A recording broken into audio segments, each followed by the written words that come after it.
All right, guys, I'm going to kind of angle you in a sec, just so we have more hallway to work with. I'll put up some stanchions and we can kind of play around and make sure we're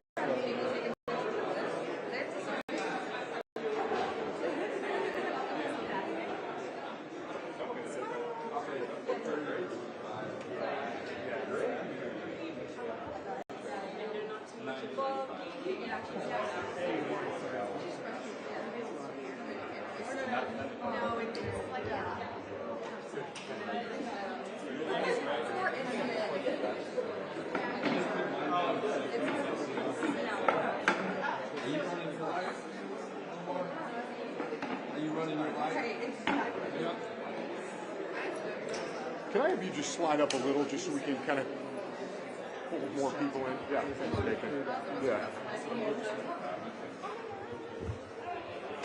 Anybody a little bit, Omar? Or I just want to. All right. All my outfits are really cute. Get ready. Yeah, I'll let you guys figure out. Yeah, who goes where.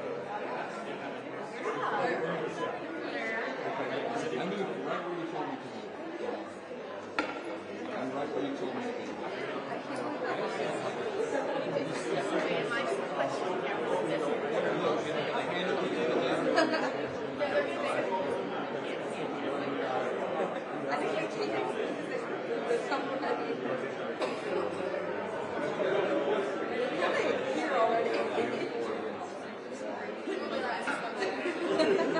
You're just going to be ahead.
I don't really need a check. I'm good. Oh my god. Okay, that actually helps everyone.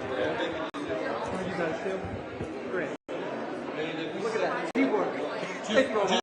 Don't go off with your phone. I will not work. We're good.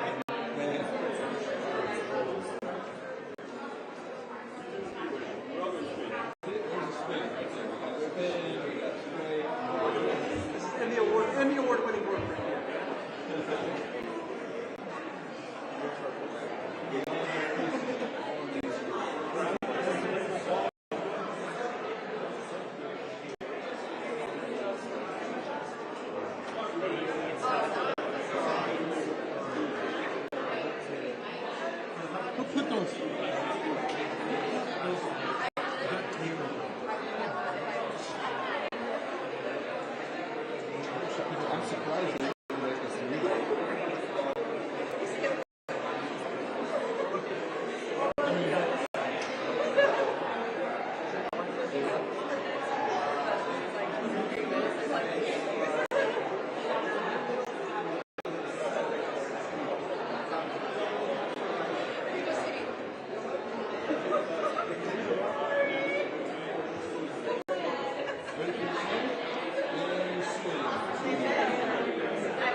Technically, we need one.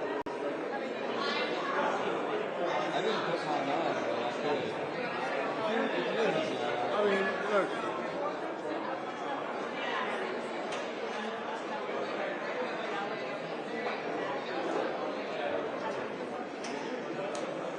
That's pretty light. Right?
Putting the ring gear on this time. I didn't last time. It's a big mistake.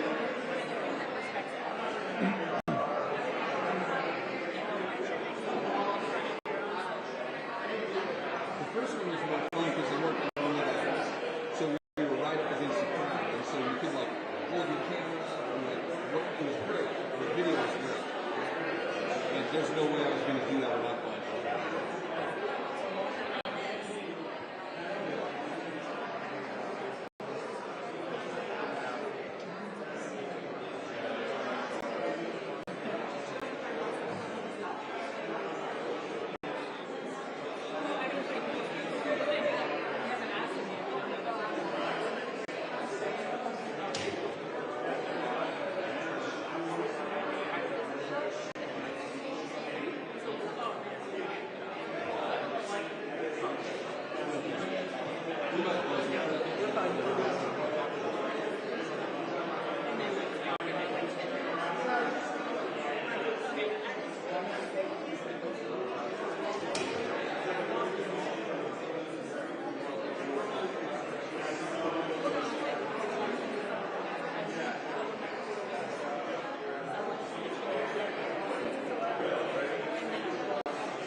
Although you gotta shoot it anyway.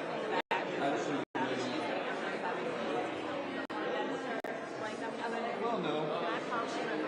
If they made it cool, we'd be at the end of the hallway.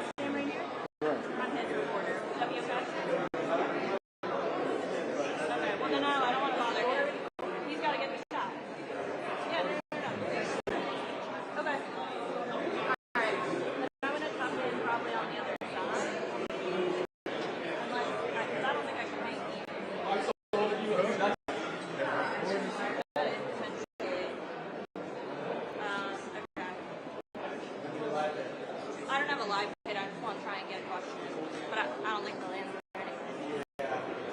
So, but you gotta say you tried, right?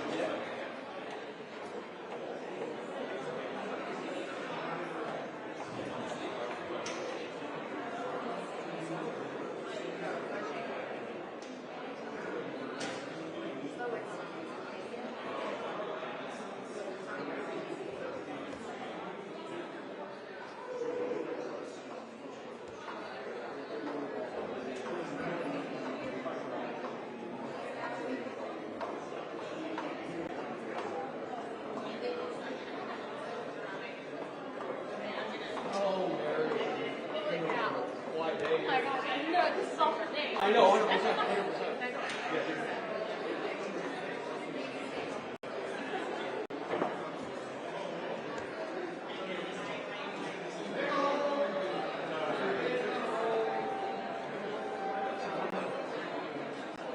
I'll bring it in there for you.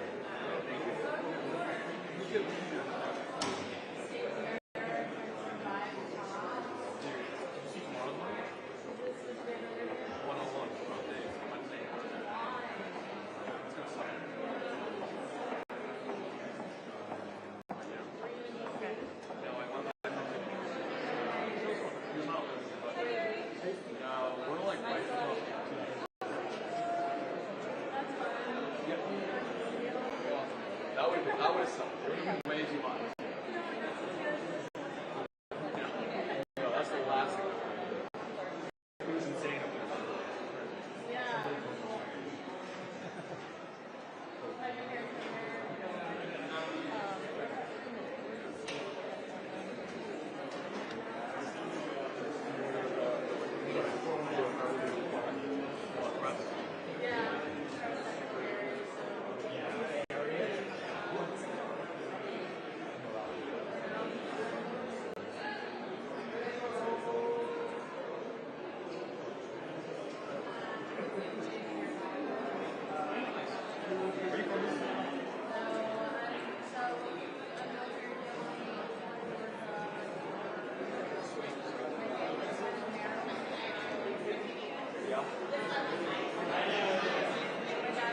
We need chilies. Oh.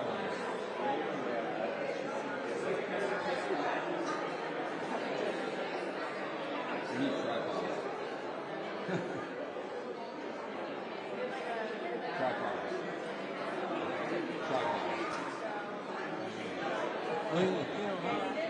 Good old days. We could have put tripods here all the way. All day long. We got side. And sound technician. And live.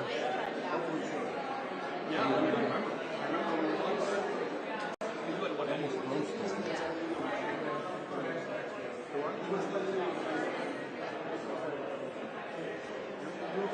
Yeah, because I remember you had just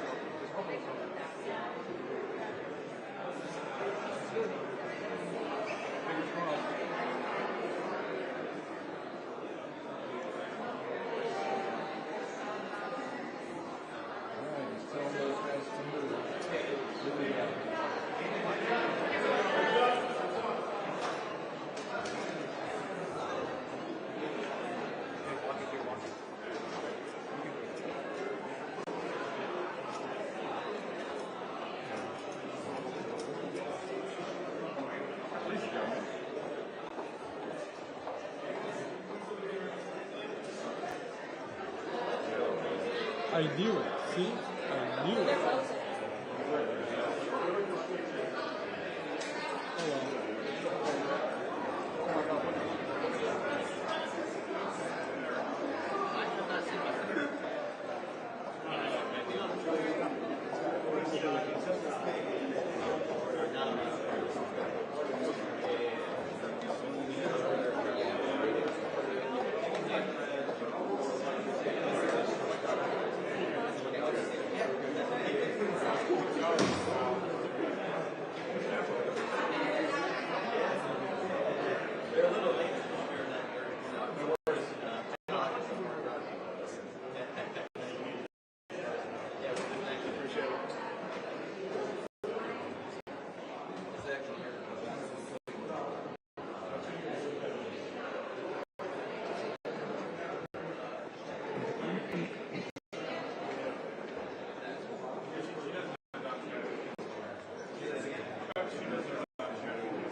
Whom? You mean the guy?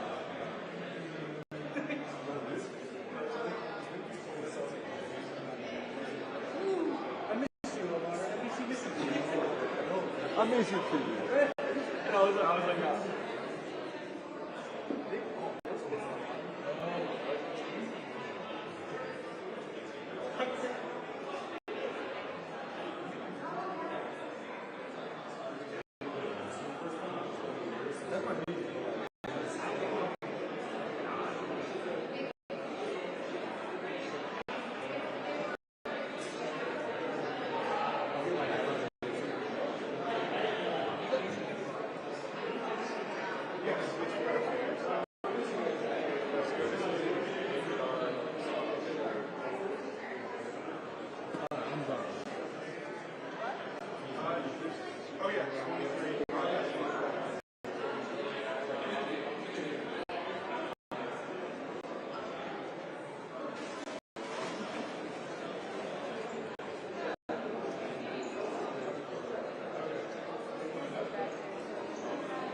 Miami was one of the teams in the final, and it was either going to be us or Vancouver.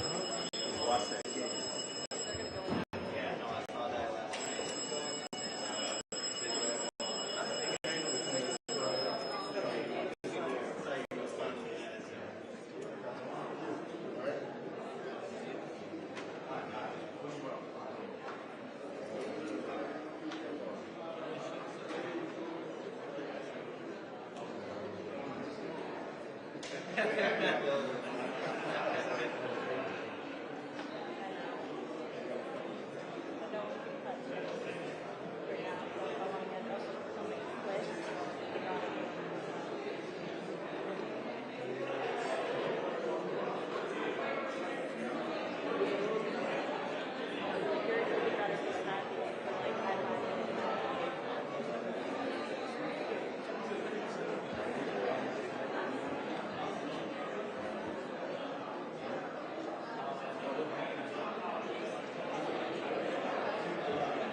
number 2. You go, Tom. I'll let you know. For this afternoon.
what? She went to the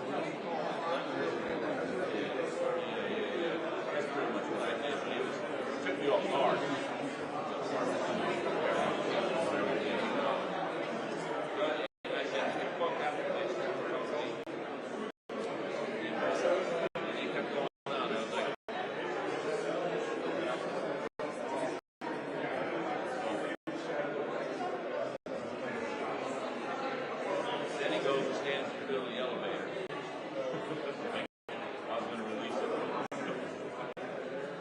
I feel that she's going to come very quickly.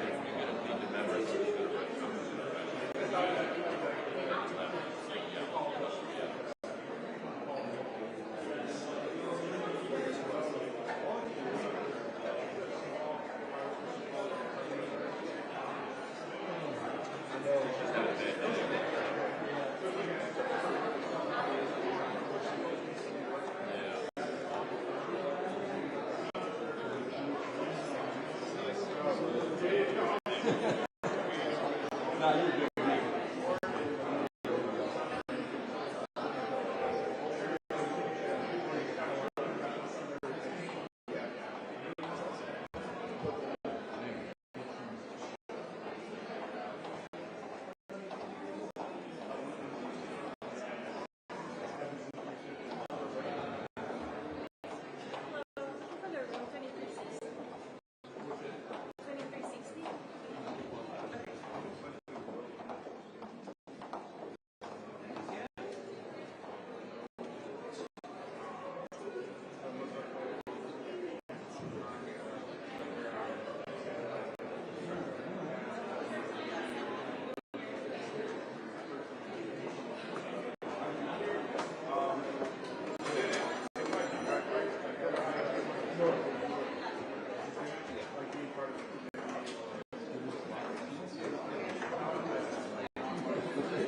application by the end of December because that's when the initial cycle, and then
I think so.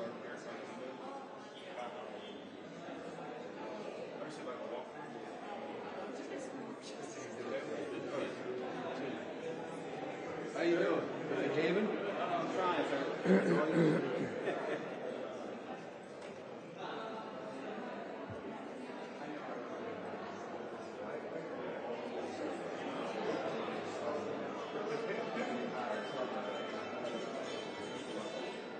It's like a total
feel like saying, oh yay, oh yay, oh yay. All rise.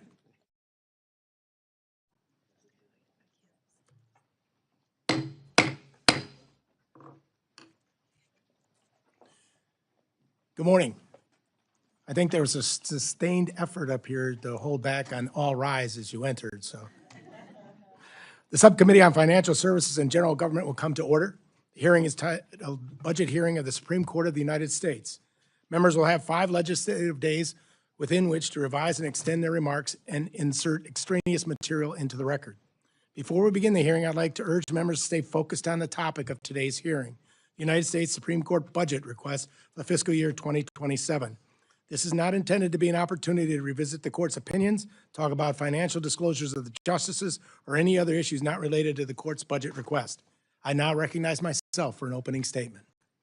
I'd like to welcome both Justice Kagan and Justice Coney Barrett and thank them for being here today.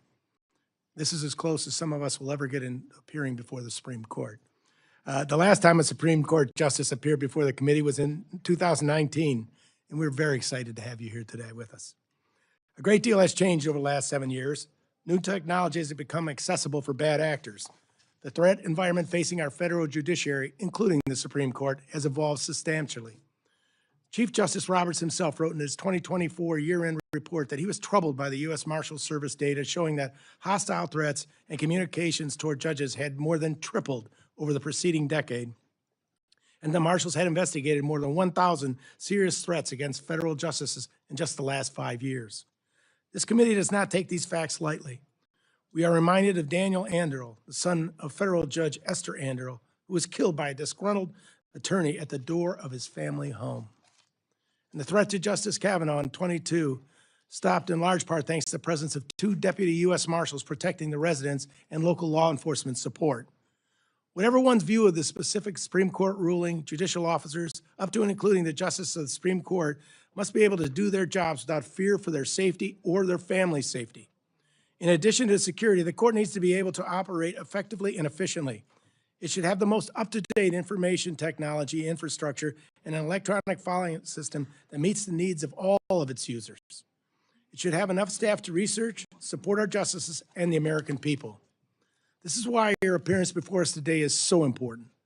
We need to understand whether current funding and staffing levels for the court and its operations, including security, are keeping pace with the needs and the reality of the modern-day threat environment.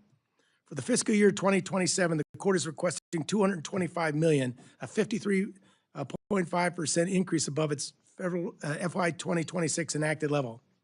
I look forward to discussing this request with you both. I now recognize my ranking member for any opening statement he may have. Thank you very much, Mr. Chairman. I want to welcome Justin Kagan and Justin Comey Barrett to the courtroom, I suppose, in one sense, but to the hearing room in a very significant other sense. I also want to welcome Judge Dow, who has been so good to work with over the course of the last few years with respect to making sure that you had a sufficient budget, not only to carry out your formal duties, but also to protect the justices. Unfortunately, we put the cart before the horse. We marked up the fiscal year 27 bill in subcommittee and then marked it up in full committee before we had hearings to inform us on the facts which would make the budget decisions more credible. Now we are having 2 hearings today from witnesses about their funding request in that bill that we passed. We should have started with those hearings. We also should be hearing from Treasury and DOJ too.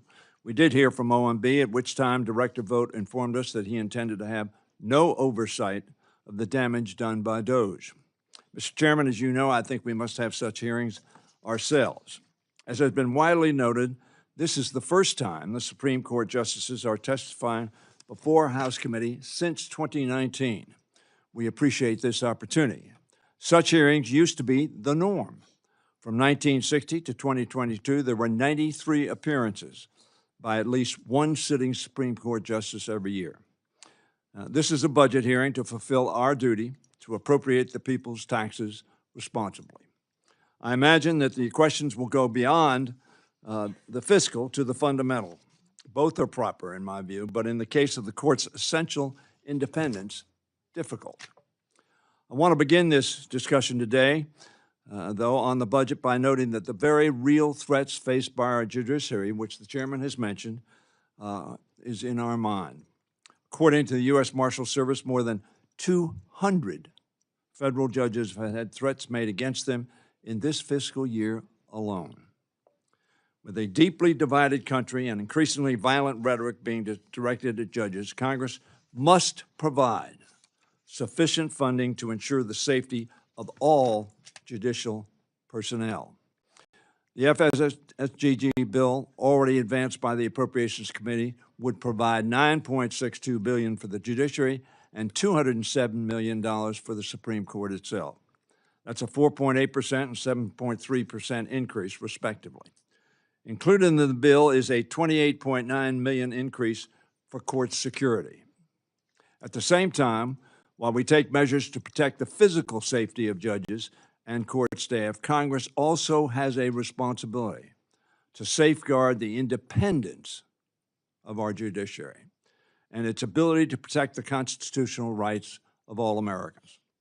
Part of that is making certain that there is adequate funding for the public defenders, and I'm glad that we were able to address the budget shortfall for defenders serving in fiscal year 26.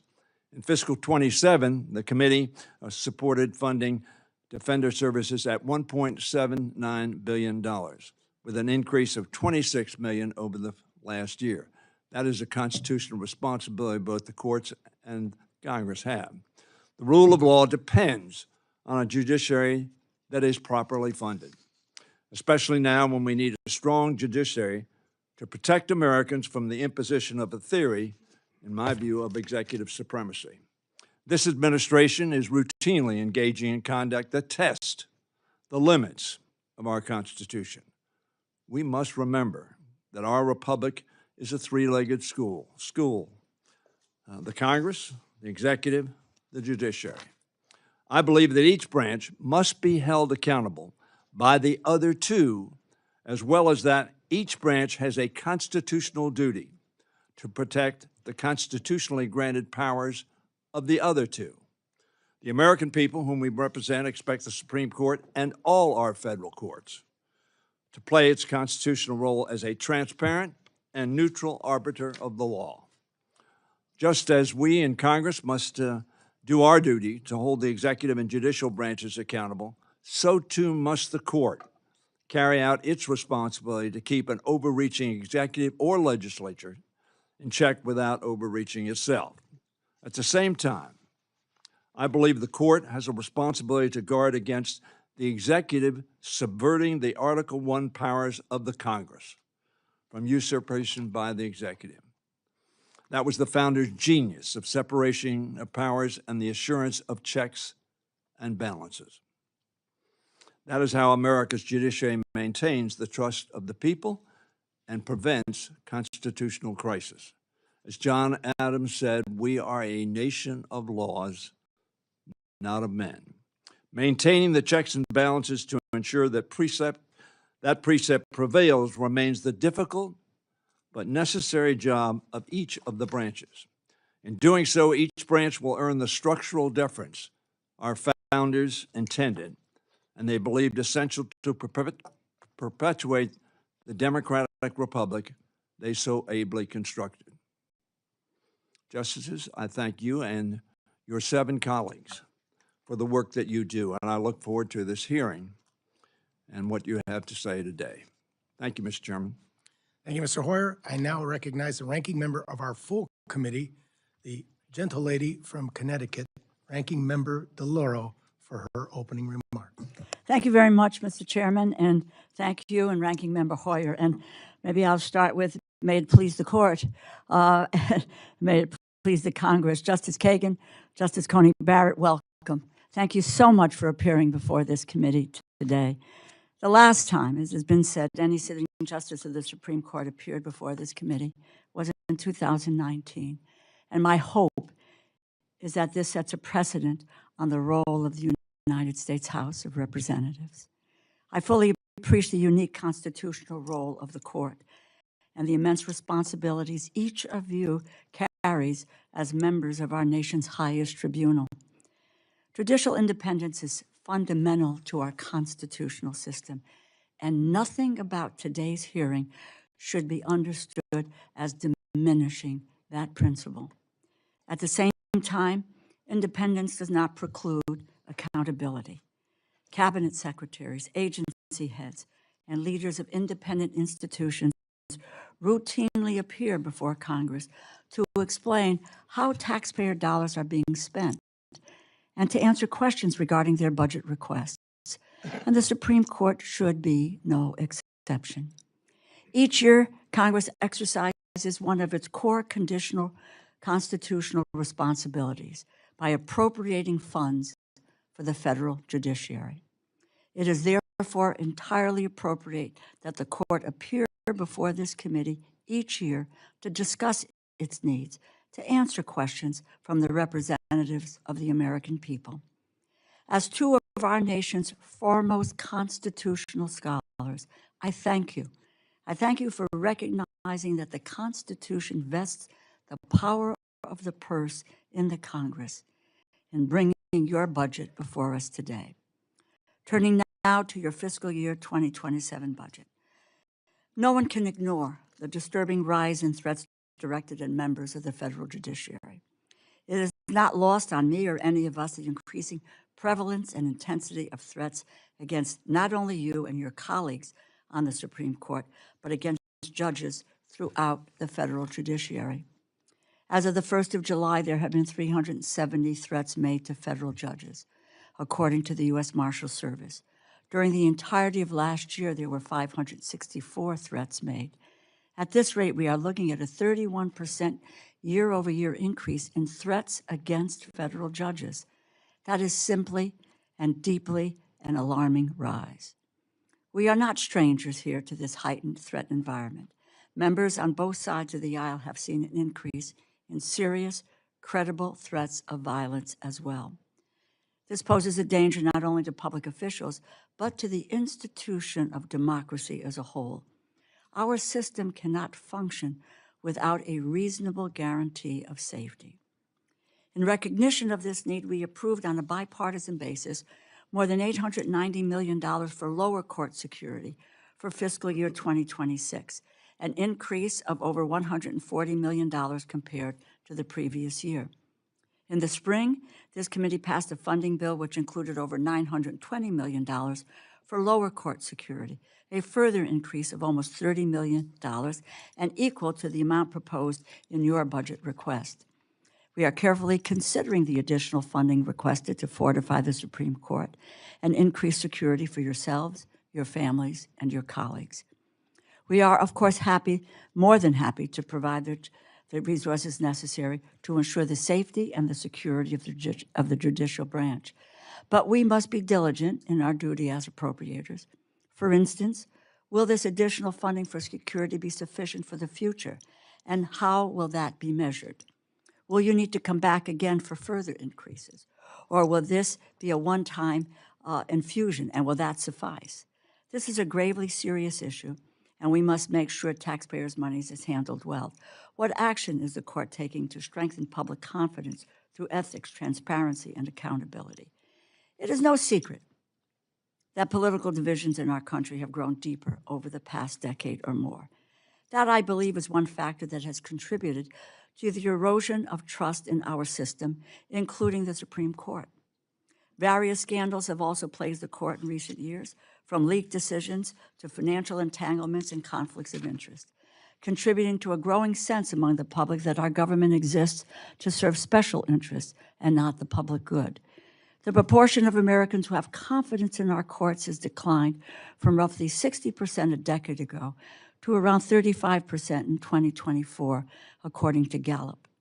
A democracy cannot sustain itself if the public has no faith in its institutions. We must all work to rebuild the trust of the American people that has been lost.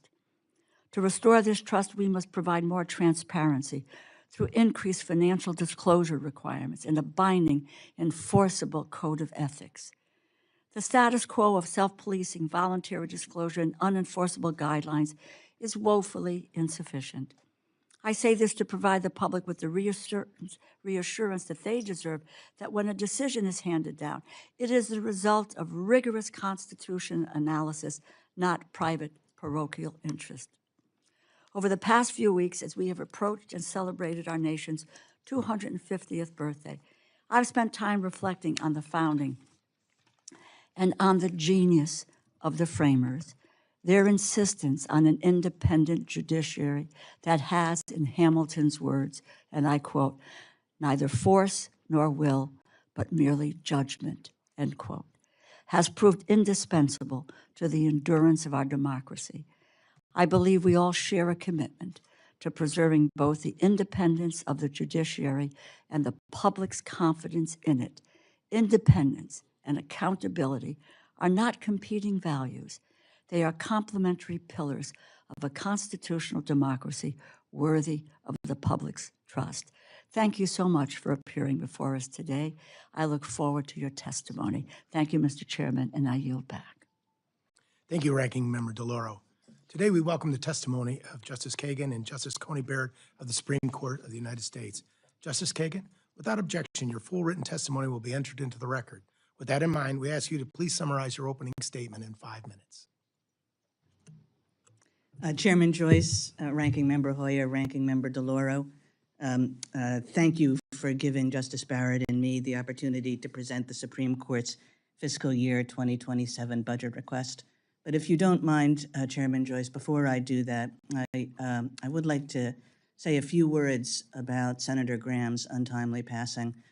Senator Graham, of course, was a member of this House before he became a senator. And in part, I wish to express the entire court's condolences to his sister, the rest of his family, his many friends and colleagues here in the House, in the Senate, and elsewhere, on behalf of the entire court. But I'd also like to make a few more personal comments. You know, it's not very often, well, I'll just say that I didn't get many Republican votes when I was confirmed to the Supreme Court.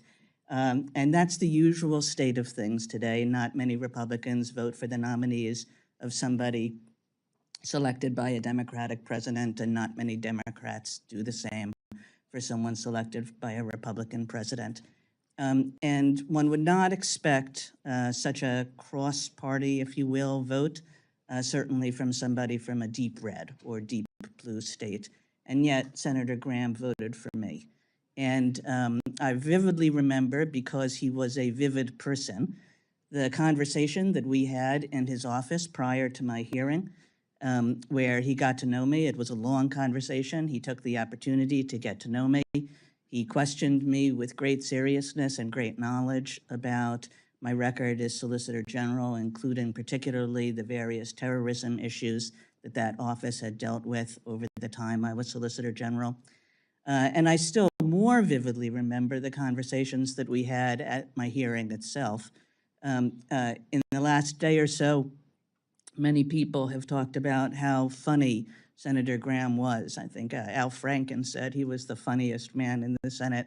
But what I remember about that hearing was that somehow Senator Graham made me look funny, which is a harder thing entirely, by asking me what I had done on Christmas the following year. And I'll skip the back and forth, but many people said to me afterwards, that exchange with Senator Graham was the moment my confirmation was sealed. So I want to express my gratitude towards him, not only for his support, but for approaching the confirmation process with the kind of seriousness that he did, and the kind of respect he did. And I never got to know Senator Graham very well, but I can see why so many people will deeply miss him. And I just wanted to convey that on behalf of me, and again, express the condolences of the entire court to his family and friends. We are very appreciative, Mr. Chairman, of the subcommittee's constructive engagement and support. You and your staff have been with us each step of the way as we've added security funding to meet the challenges of these times. I personally have enjoyed our regular meetings together, which have often occurred at the court. Our respective staffs also speak and share information regularly, and I look forward to our future work. The Supreme Court's funding is provided separately from the lower federal courts and split between two appropriations, one for salaries and expenses related to the daily operations of the court, and another for care of the building and grounds. We will address the operating budget today. The architect of the Capitol will submit a separate statement concerning our buildings and grounds. The court's operating budget funds the daily activities you'd expect in any federal courthouse, such as library and research services, case management, visitor services, information technology, facility management, and security. We carry out our work with relatively modest funding. Our budget represents just 2% of the judiciary branch's total funding, which in turn represents 0.1% of the federal budget. Nonetheless, we take our responsibility as fiscal stewards very seriously. In fiscal year 2027, the court is requesting an additional $14 million, a 7% increase for salaries and expenses. Over the last 5 fiscal years, the Supreme Court's funding needs have grown on average 15% per year. Aside from annual inflationary increases, recent growth in the court's budget has been almost entirely for security expenses. The majority of last year's funding increase went to shifting the responsibility for residential security of the justices from the Marshal Service to the Supreme Court Police. I first joined the court in 2010. Our security was very different at the time. The Supreme Court Police focused almost exclusively on protecting the building, and our IT department focused on supporting the latest BlackBerry devices. I didn't have a security team of my own, and I was accompanied by security personnel only when I participated in work-related public events. We began expanding our security program in earnest in 2017, initially at the behest of members of Congress. We engaged government and private industry experts to evaluate our needs on an ongoing basis. We started by expanding personal security beyond the Chief Justice so that associate justices also received small security details, much too small as it turned out. As threat assessments called for larger details and as overtime costs correspondingly rose, we requested funding for more officers, vehicles, and support staff. As events at the Capitol and other federal courthouses revealed our building's vulnerabilities, we also added new physical security systems. When personal threats increased following the Dobbs leak, we expanded our residential security and threat assessment activities. Similarly, as online attacks grew in number and sophistication, we requested additional cybersecurity resources. Our strategy has been consistent across security functions: expand incrementally but effectively to meet evolving security challenges. We are not alone in this. Although orders of magnitude smaller, the Supreme Court's police department is modeled after your own Capitol Police Department. The two departments have matching pay tables and similar organizational charts. They work closely together on threats pertaining to the Capitol campus and beyond. They also face many of the same challenges, including officer recruitment and retention, and they have implemented many of the same solutions to address those challenges. Over the last 5 years, the Capitol Police Department's annual operating needs have increased 70%, a figure similar to the court's. For fiscal year 2027, Capitol Police requested a 16% increase. As neighbors, our two police departments will continue, I'm very sure, to work cooperatively together. Our respective departments' growing needs are obvious given current conditions. The Capitol Police Chief recently testified that threats against Congress are up 50% this year. The Supreme Court Police expect a smaller but still very substantial 38% annual increase in threats this year, which follows a 25% increase last year. For some of us, those threats have come very close, and all of us live with the knowledge that they may again materialize. But as the Chief Justice has said, all members of the court continue to do their jobs as they believe legally right, adjudicating cases without fear or favor. We are grateful to the Supreme Court Police for all they do to support our ability to do so. Again, we thank you for your invitation to come here. While we cannot comment on decisions or pending cases, Justice Barrett and I are happy to answer any budget-related questions you may have. Thank you, Justice Kagan. I now recognize myself for questions. Chief Justice Roberts himself referenced in a rise in threats in the judicial branch in his 2024 year-end report. He specifically cited more than 1,000 threats investigated against federal judges in just the preceding 5 years. Would you talk about how the volume and nature of threats against the court has changed over the past several years, particularly following the Dobbs decision and the 2022 incident at Justice Kavanaugh's home? Has the threat level changed in 2026, and what do you believe is driving that trend? The numbers, as you've mentioned, it was up 25% last year, on track for 38% this year, and those... Microphone, please. Good? Yes. And those statistics sound abstract, but being on the receiving end of them is not. So I thought I would just share a little bit about how the threats have affected me and my family personally. They have required me to, my children, to think about and see things that children should not have to see or think about. One example is when threats to my life were particularly intense a few years ago, around the time of the Dobbs leak.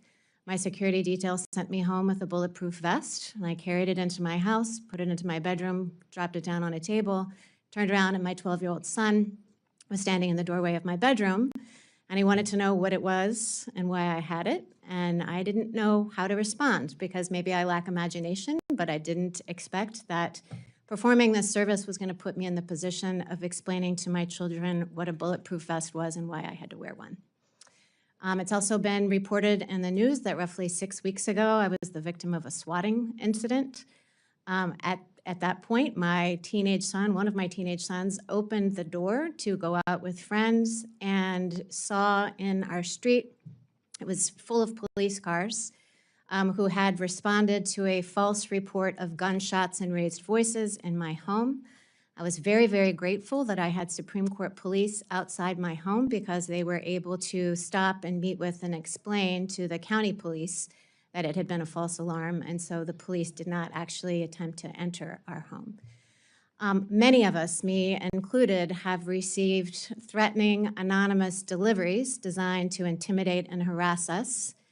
They are often sent in the name of Judge Salas's son, who I think, as you mentioned in the beginning, Mr. Chairman, is deceased because he was killed by a disgruntled lawyer who showed up at Judge Salas's home intending to kill her, but her son, 20 years old at the time, opened the door and took the bullet instead. Her husband, standing behind, was seriously injured. So I think the message on these deliveries being sent in his name is clear.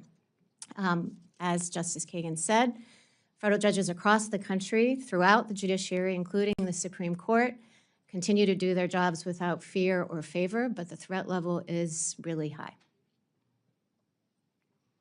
Over the last few years, we've seen an increase in First Amendment-related activity around D.C., including the Supreme Court campus. The Supreme Court building itself has had perimeter fencing up at various points in recent years. What is the current state of permanent physical security upgrades to the building, and how much of this budget request is dedicated to capital improvements versus ongoing personnel costs?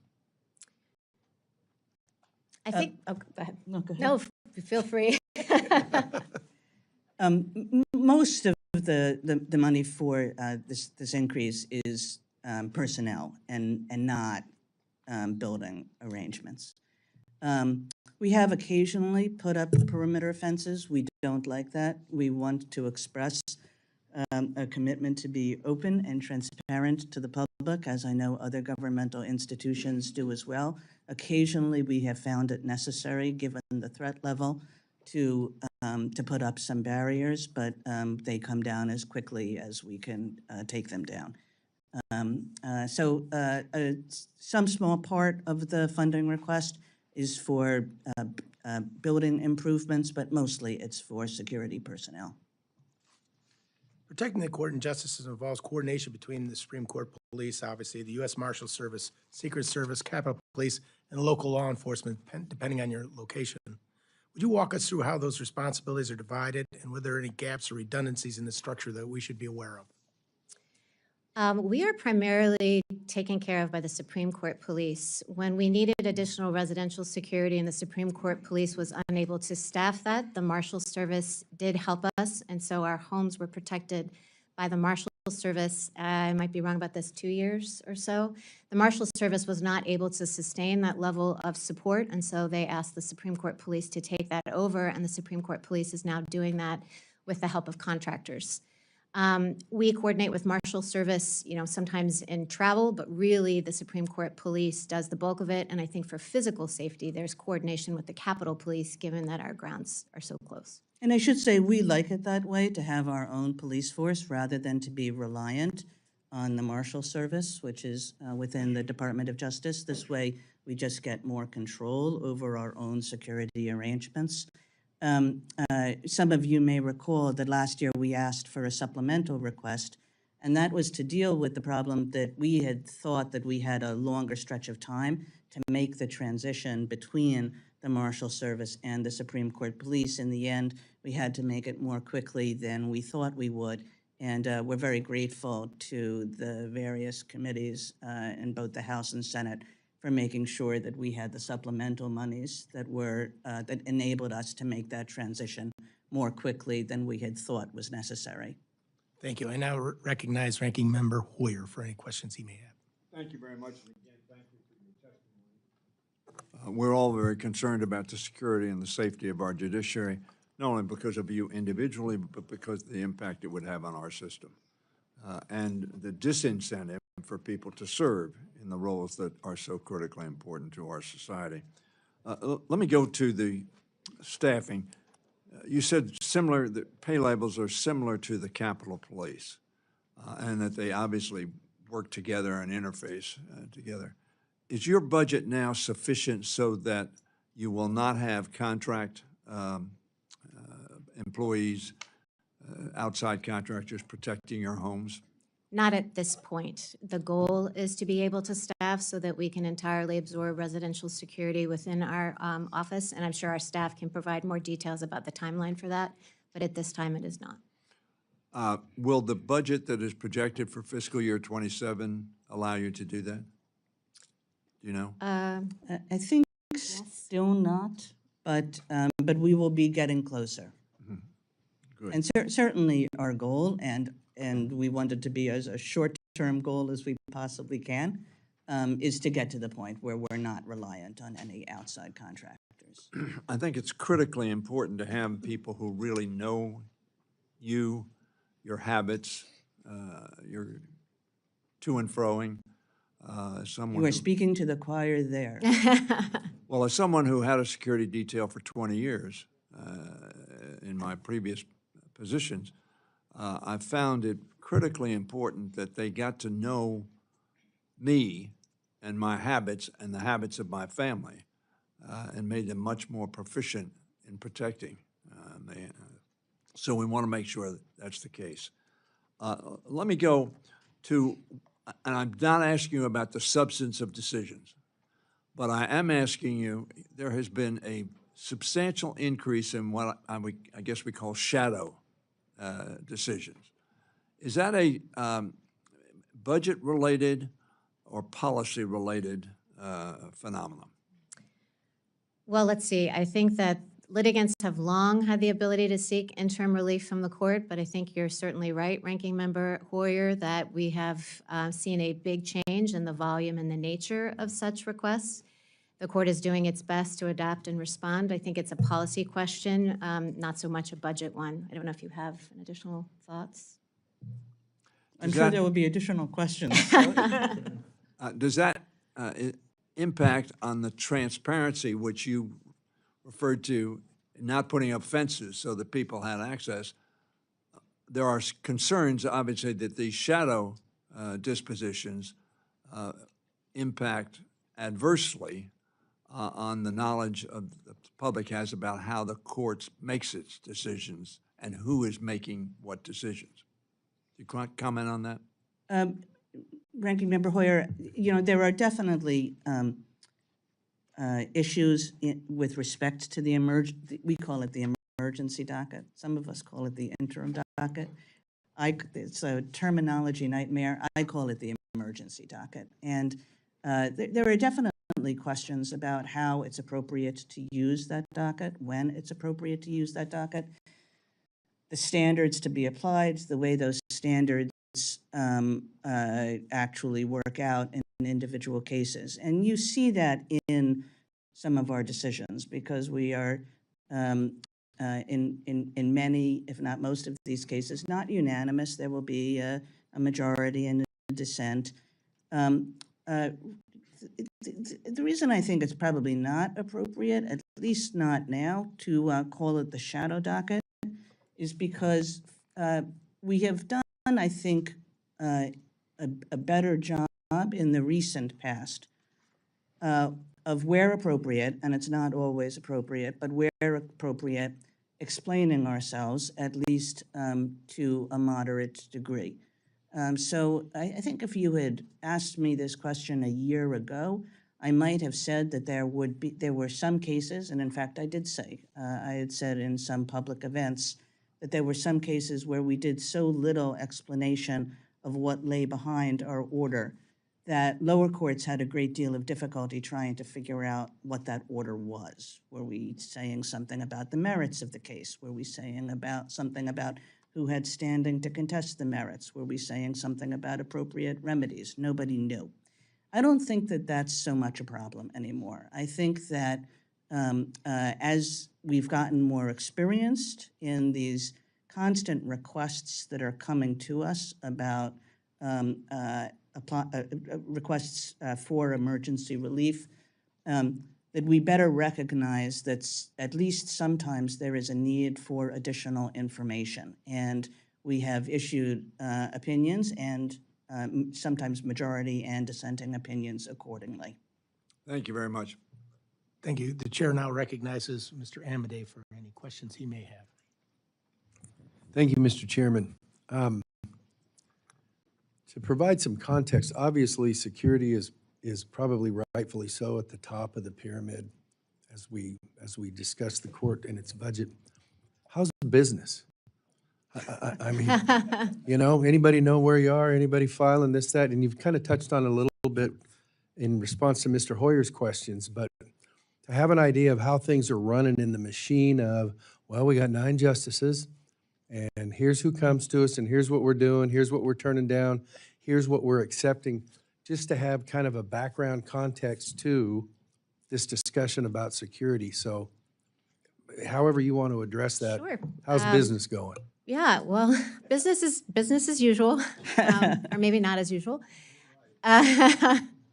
So we do everything we can to be transparent and to welcome the public into the court. We've really taken strides in adapting our website to make it more user-friendly. So people can come to our website. They can easily access all the briefs, all the opinions. The website also has information about who the 9 justices are, the history of the building, that sort of thing.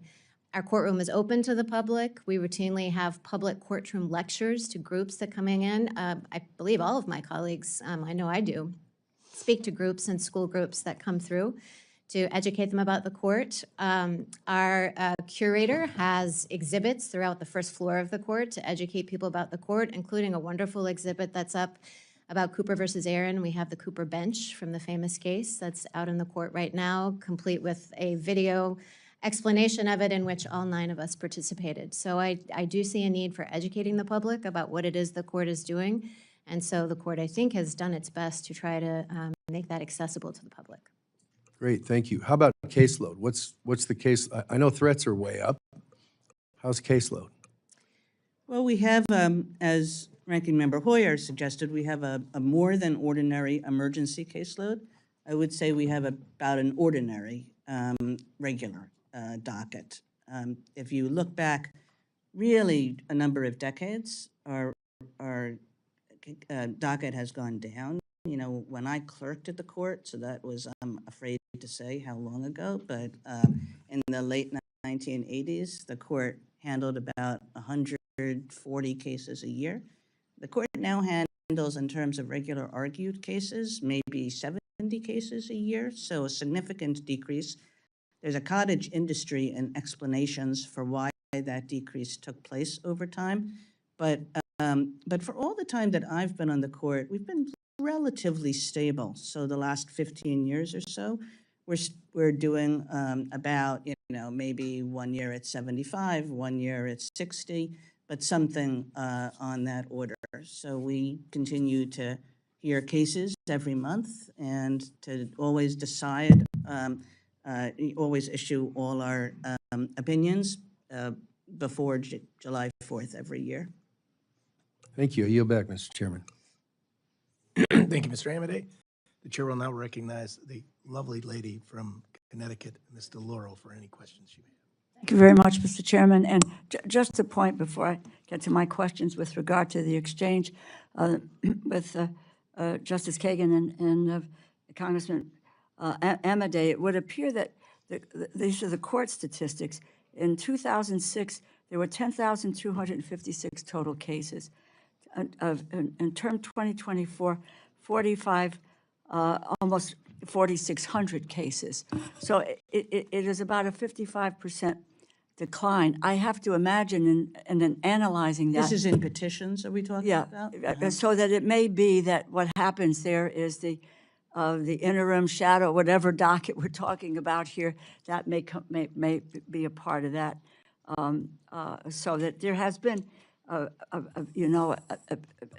in a fewer cases than you pointed out that have happened in prior decades. And then the issue of staffing is how commensurate is then the staffing to what the case is. But let me just, and I won't get into this, but in terms of, there's always the view out there of what about cameras in the court, so we have them everywhere here. But as members of Congress. Is that good or bad? Okay, I'll take a breath on that. No, it's. I'm sorry, I didn't mean to turn it around. No, what you were very good. It's very good. It's called transparency. Anyway, my questions. As members of Congress, we follow very strict gift and ethics rules.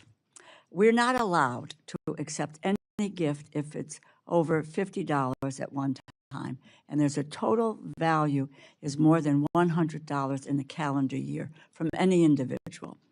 There are exceptions, and an entire committee, we have an ethics committee that decides whether a trip or a gift is allowed. But as justices of the Supreme Court, you can and do accept these gifts without any committee or without hesitation, or maybe there's hesitation, but in any case, you can accept these gifts. The Supreme Court does not have a gift ban or a binding code of ethics.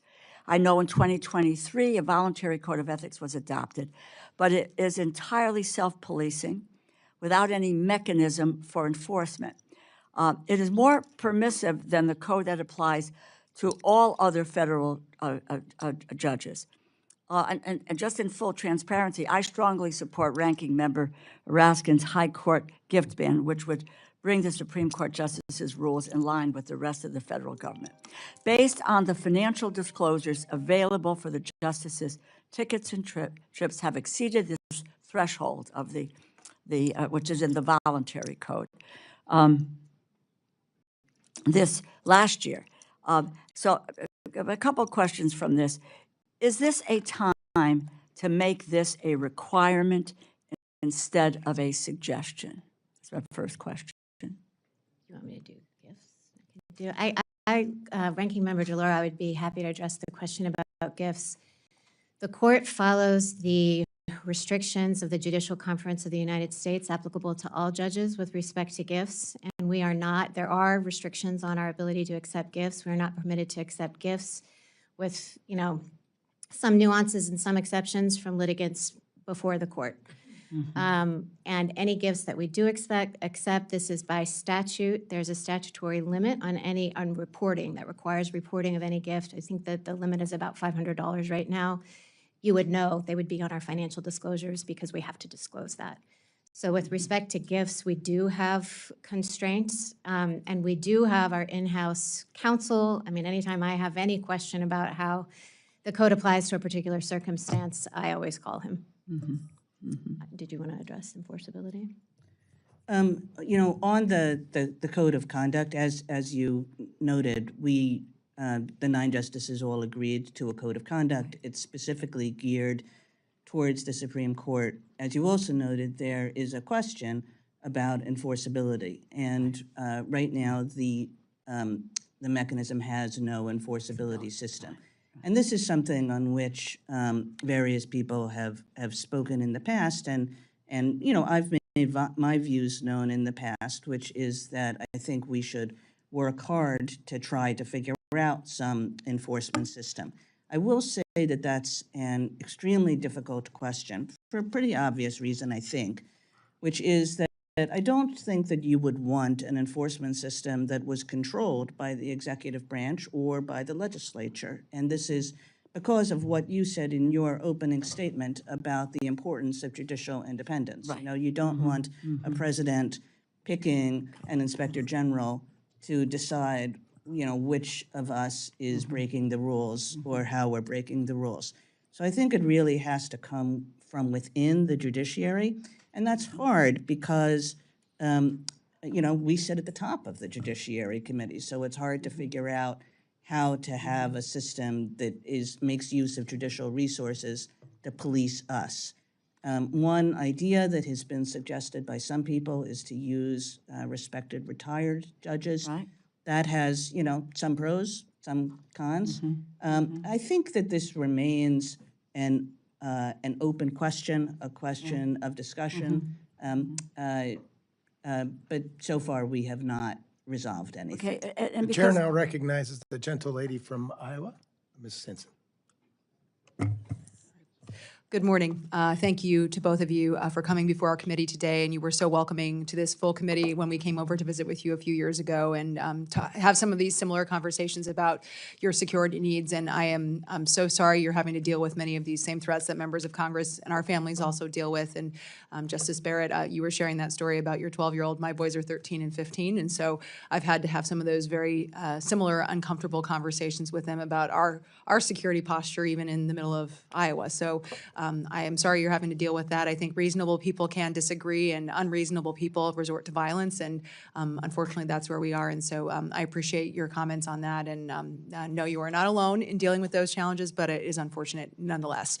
I wanted to follow up on something you started with about the coordination with the marshals when you're traveling for speeches, because you talk about having the Supreme Court police force, but obviously working in coordination with other law enforcement when you're traveling for speeches, some of those teaching opportunities, other engagements. So we know that those are not immune from protests and First Amendment activities as well. Can you speak a little bit to what that work is like in terms of coordinating on the ground as you're traveling the country to have some of those conversations on the ground? I think some of that coordination might be something we would have to say that if you wanted to talk in a skiff or with staff just about the operational details. But I think at a high level, I can say that when we are, you know, appearing, say, at a university, there's a lot of coordination, obviously, between the university security staff and our security staff. The same is true whenever we're at an event with local police. There's coordination with local law enforcement authorities.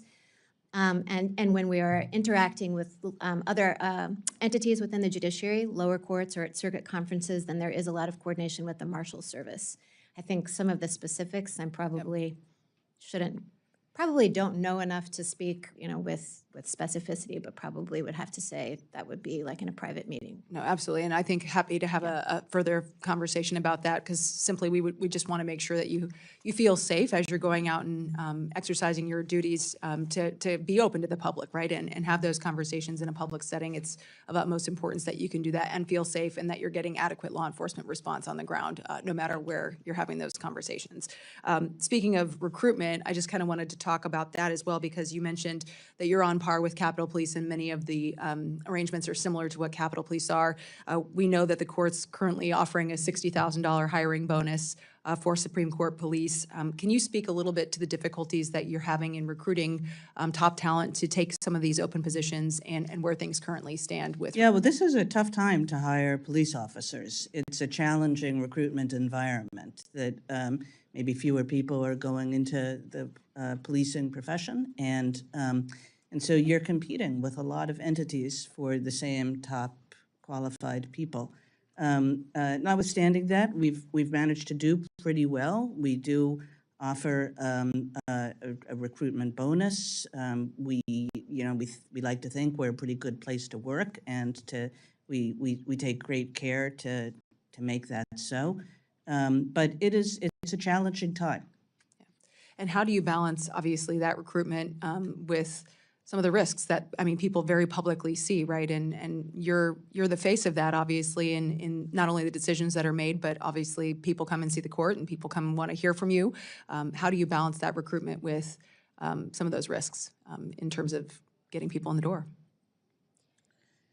Yeah, well, people definitely come in the door. I mean, we are, we have many visitors to the court. We have a packed courtroom most of the time when we hear argued cases. So we're trying, very hard not to let it interfere with the court's openness to the public.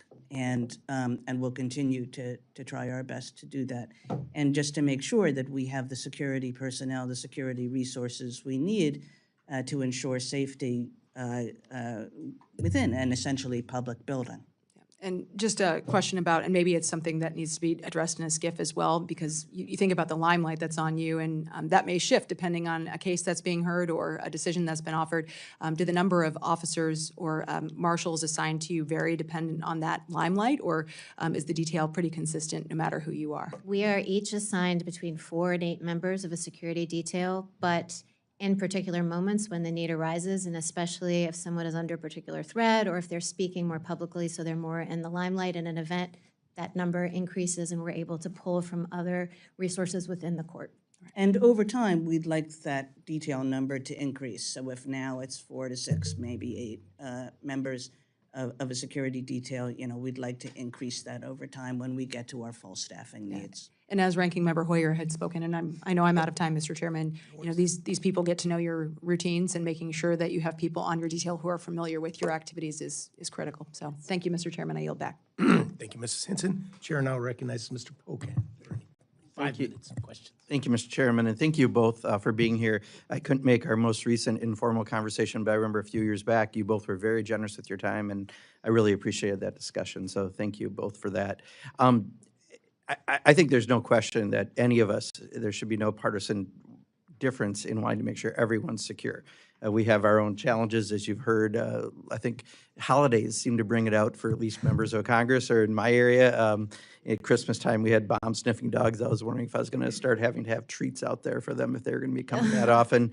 My brother's a judge in Milwaukee County.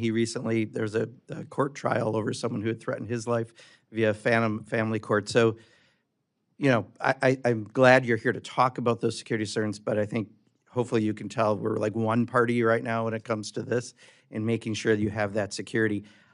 I do want to say, though, I think at a 30,000-foot level, public also has some questions about our institutions, and incumbent on us then is to make sure that we're at times either explaining or reforming to meet where some of those concerns are. Right now at the executive branch level, I think people are seeing some unprecedented amounts of new things happening that in 250 years as a country haven't happened, and that's causing concern. Here in the legislative branch, I would argue, I think people think we've lost our copies of the Constitution and that we're a co-equal branch of government. We're not doing our jobs.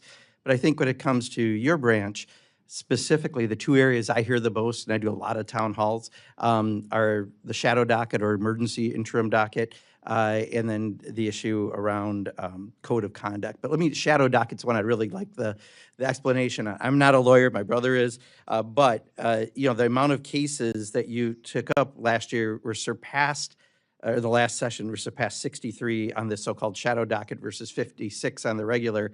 And if you go back in history during the Bush and Obama Solicitor General times, emergency relief is only done 18 times combined over 16 years, right? So this is a huge change in how this, and I'm going to use shadow docket because I'm a journalism major. I was taught to talk at 8th grade level, so everyone understands it. That's the vernacular I think people understand. But, you know, they're not really fully briefed. They're not fully argued opinions in the same way I think that people are used to the tradition of the respected tradition of the court. They're unsigned, usually emergency orders, but that definition of what's an emergency certainly seems to have changed given the number of cases. It usually was, what, elections or like someone was on death row when you dealt with this, and now it's about whether trans people can serve in the military or cases that may not be seen by the public in the same way. So my question is just help me understand this. You know, there's, I have a podcast and we had a conversation on this with an expert one time, and they said a few suggestions they had. And let me run this by you. And if you could just talk a little more about this so I can understand why the cases have gone up so much. You know, they suggested things like restoring more mandatory jurisdiction to the court so that you're not maybe cherry picking in some ways, empowering lower courts to seek guidance from you ahead of time. So maybe sometimes that could take care of things. An inspector general for the judiciary. Anything you want to talk about? Those are some things that came up, but I would like to be able to explain to people next time I have a town hall and people ask about this, why this rise has happened in areas that I don't think we really expected those cases. And while you said there might be a decline, I think just this Trump presidency alone, in 16 months, there's what, 34 of these? Maybe my number's off. It might even be higher by now. There were 41 in the first Trump full term. That seems like a rapid expansion of this. So I talked too long, but if you could address that, I'd appreciate it. Thank you, Congressman Pocan. I'll address something about the numbers. And I saw something about this in the news in the last couple of days. I'd have to sit down to figure out the numbers. I think that it could be that what the numbers are referring to are, we have mandatory jurisdiction in a sense over all of these emergency applications because every single one of them we have to either grant or deny.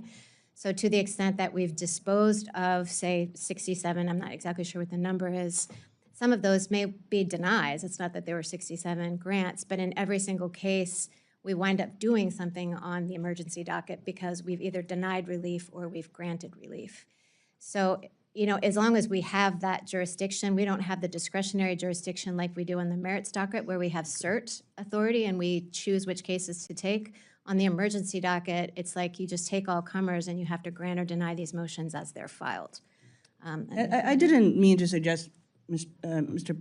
Congressman Pocan, that the overall numbers had declined, just that there was a decline in the, when we grant relief with no explanation, that we do that less frequently than we once did. But I think, you know, you've made some excellent points about the,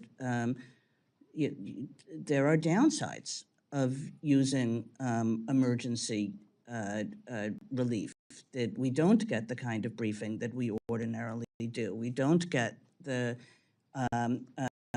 argument that we ordinarily get. And we should consider those downsides when we decide how often to grant this relief. Now, I will say that the court, again, you know, as its question is like, why are all these people coming to us for this relief when they didn't in the past? I think partly it has to do with the fact that the court did grant some of these petitions, and then you encourage everybody else to bring them to you. And now it's become, you said, like, how's business? How's business? Is like, business is pretty good on this side because people see that there is at least a potential for us to grant relief, and so why not file a petition? And the court, I think, again, has, and there are differences, there are disagreements among the 9 of us. We talk about this all the time. Sometimes a majority does something and there's a dissent. But I think over time, we have at least tried to do better in important cases, ensuring that we have some degree of sort of regular-ish process, so that there are some emergency petitions. For example, the one that was just decided involving the Federal Reserve Bank, which we almost treat as though it were a regular case. In other words, we ask for argument, we make sure we get sufficient briefing to decide it. So occasionally we've done that, and that is something that I think we need to consider going forward as well. Thank you. Thank you, Mr. Pocan. The chair now recognizes the gentleman from Texas, Mr. Cloud, for 5 minutes. Thank you, Mr. Chairman, and thank you, Justices, for being here. It's great to see you again, and thank you for the opportunity we've had to speak with you about this over at your place a couple times over the last few years. Most of my questions have been addressed in those meetings regarding security. I did want to just point out that this is not just, it's your personal security, but it's also the IT systems that need to be updated. It's the cybersecurity that you're constantly attacked that's also being addressed in this as well, correct? Correct. The cybersecurity attacks have been up, by magnitudes year after year. AI is, and the rapid advancement of AI is making that more and more possible. We haven't suffered the kind of paralyzing attacks that some of the lower courts have, but in seeing that, that has caused us to try to ramp up very quickly our cybersecurity protection. And so some of the funding that we're seeking is for additional cybersecurity experts who can come in when we've tried to proceed very responsibly. We've consulted, we had an external review done by experts, and then we've assembled a tiger team inside the court to try to implement those suggestions, because it obviously impacts not only the independence of the judiciary, but their national security risks to having our systems be vulnerable. One of the big issues recently was the leak that happened, and the court was doing its best effort with the tools available at the time to track down the leak. I don't know if we've found the leaker yet. I don't think it's public. The marshal issued a report at the conclusion of our internal investigation saying that we had not at that time. At that time, but right. yeah, she also said in that report that were additional evidence or leads to surface, that they would be pursued. And there have been additional leaks over time, too, and this is something that all 9 justices take extremely seriously, because we can't do our business, we can't engage in confidential communications, which is the best way to operate, is to be fully open with one's colleagues about one's views. If you think that those views are going to appear on the front page of a newspaper, you pull back. You don't have the kinds of conversations that I think the court really depends on to do great work. And this is something that has frustrated all of us, and that we're continuing to make efforts to resolve. Is it your view, if there's a police force that reported directly to the Supreme Court that would include cybersecurity officials, I imagine, or any of the sort, is it your view that they would be subject to congressional subpoena, or would that be a separation of powers issue? I don't think we are authorized to express a view on that. Okay. One issue I do think that Americans are concerned with, and it's really appreciative to have you here. I wish we could have more of these because of our constitutional role, to be a check, in a sense, on, not necessarily on you all, your decisions certainly, but on the judiciary system. Is one thing that's really concerned me is what we've seen in nationwide injunctions, what we've seen in what's been lawfare, in the sense of we've seen lawyers who were supporting the president be disbarred, while those who campaigned and even attacked him invented extraneous legal platforms to go after him. There was no disciplinary action at all. And what concerns me about that is the ABA, the American Bar Association, doesn't serve officially as a gatekeeper, but in many ways serves as a gatekeeper, which traditionally that hasn't been that big of a deal. But they are the only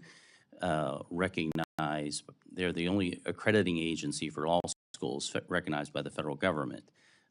Yet lately they've kind of taken a partisan bent on a number of their policy outcomes and initiatives, including transgender surgery for children, advancing DEI requirements for accredited universities for law students. They even targeted universities who did not embrace those. They're weighed in on immigration policy, voting rights, oppose the display of 10 Commandments in public schools.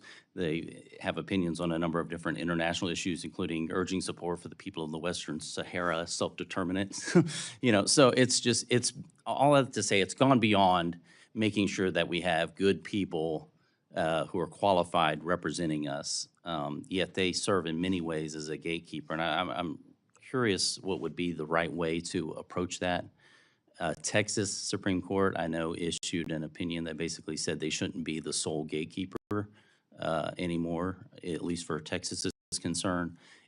Whether we should have more creditors, whether we should leave that to the states, I think there's a congressional role in this, and so that's why I'm asking.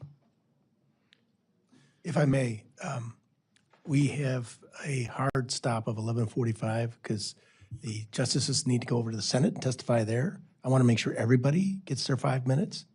So, and if you can respond to that in very quick order, or we can move on to the next questioner. It's Up to you.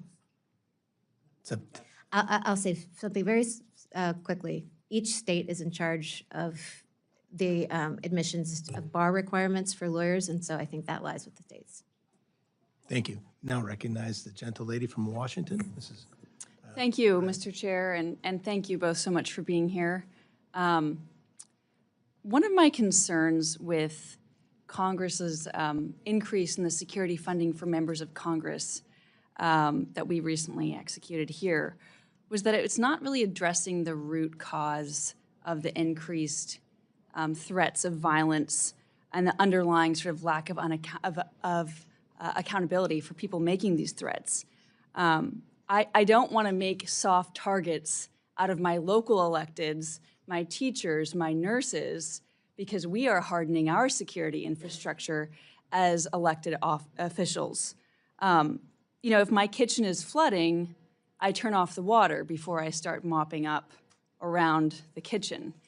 And so I'm wondering what can be done to increase the prosecution and accountability of those who make threats against public servants, and how can these funds and this appropriation be leveraged to support that prosecution and turn down the volume and increase the accountability, because all taxpayers are bearing the burden of these threats. I think that that's largely a question to make to the Justice Department and to other prosecuting authorities. That, you know, we have no power to prosecute or not prosecute particular crimes, to decide where the priorities lie. And that might be, that incredibly important question might better be addressed to prosecuting officials. One of the things I've wondered about is, you know, none of us want to talk about the threats that are made against us. We don't want to give anybody ideas, right? Especially having young kids at home. But one of the questions is the evidence that's collected by Capitol Police. How can their investigation be executed in a way that would provide supporting evidence for a prosecutor as they're considering picking up this case or not? Is that in the realm? I think that that would be something that our police department would be very happy to talk to you or your staff about in a private setting. I actually don't know the answer to that question of what the police do to maintain evidence to build the case. But I'm sure in a SCIF or other private setting, that would be something that you could explore. And would that be considered as part of this apportionment for security funding? That I don't know. That strikes me as general operational. As Justice Kagan said, we don't have any authority to prosecute within our branch, and our police don't either. So that seems like it's a best current practices question about how the police handle that now. Yeah, I mean, it's my view that as we are, you know, it's not just about the individual threat.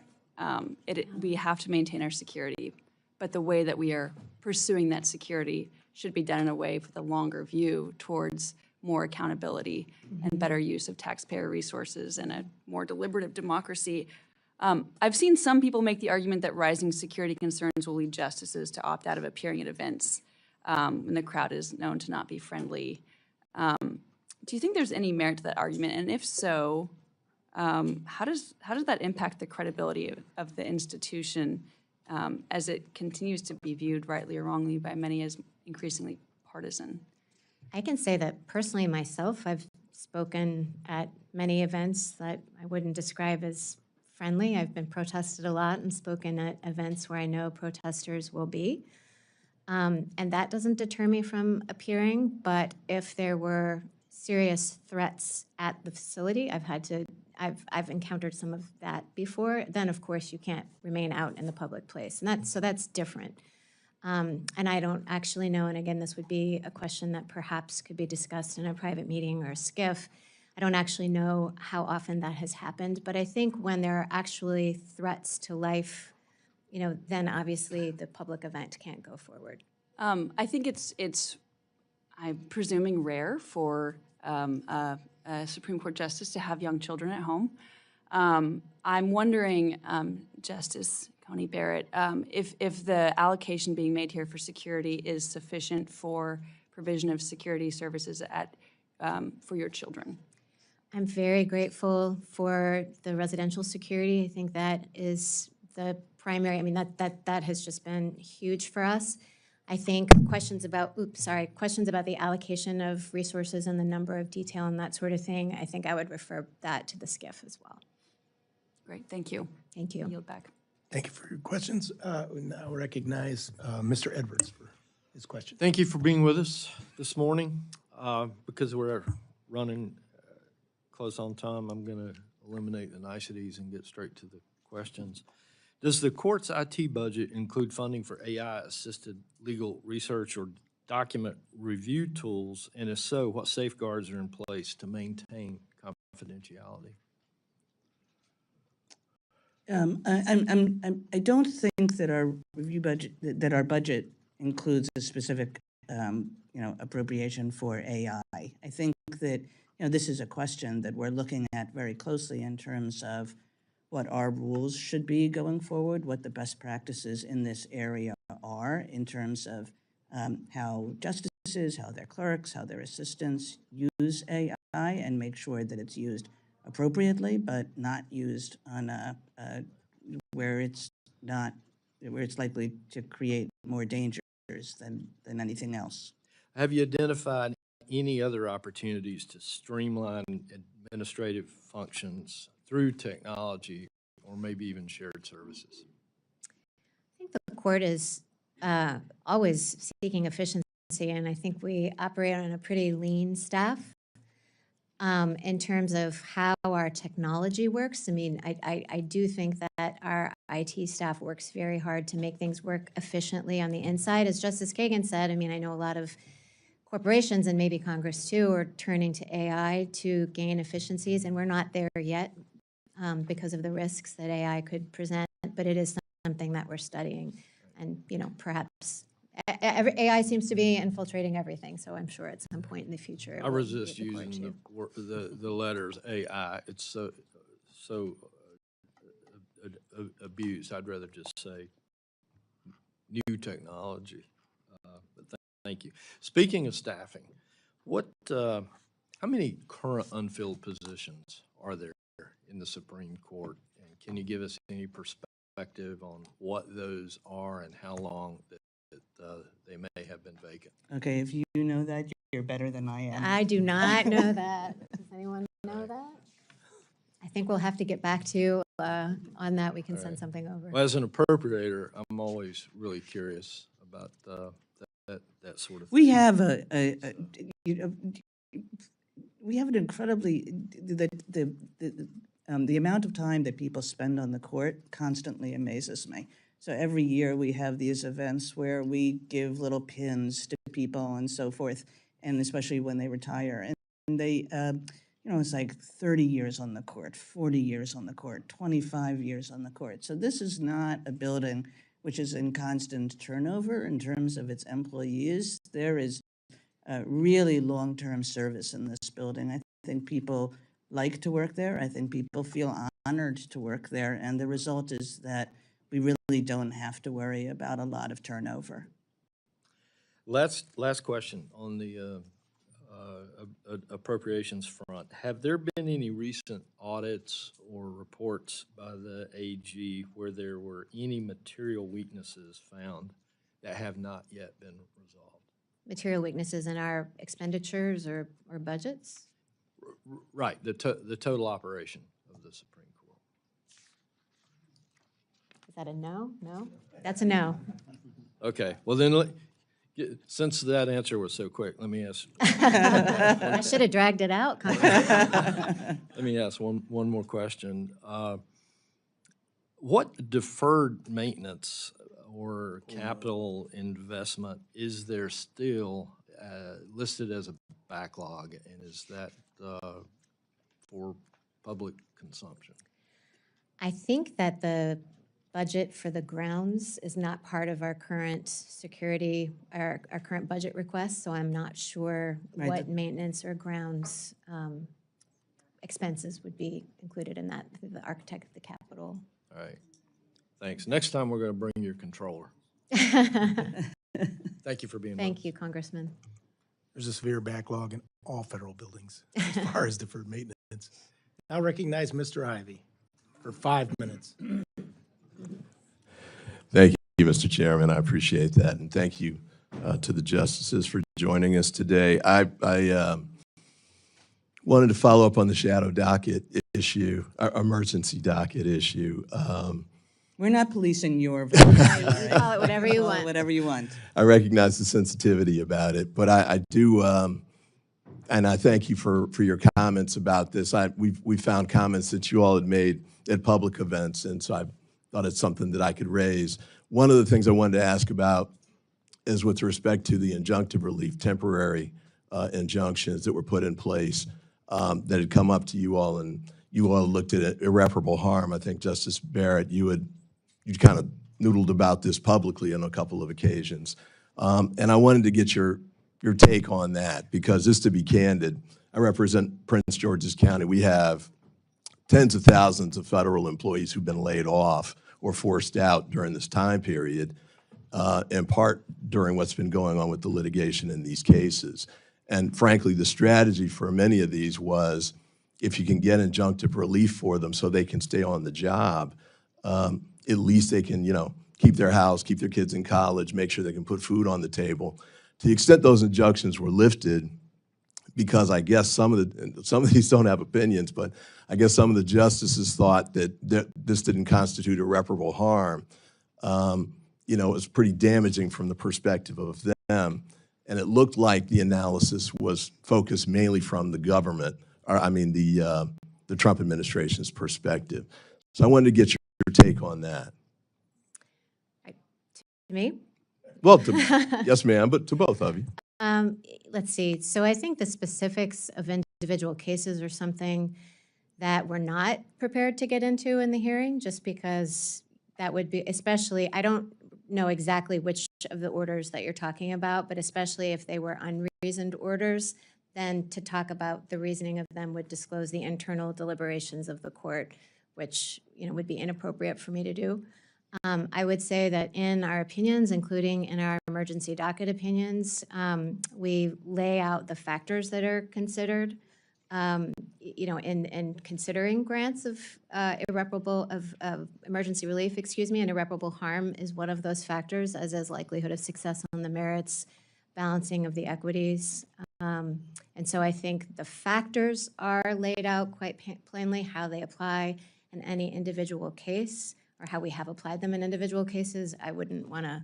That's fair, but I'm not asking specifically for individual cases. Is there a general approach from your perspective? Because you did lay out irreparable harm as one. And I think you also mentioned in one of your September 9, 2025 speeches that you did look at it from the Trump administration's perspective.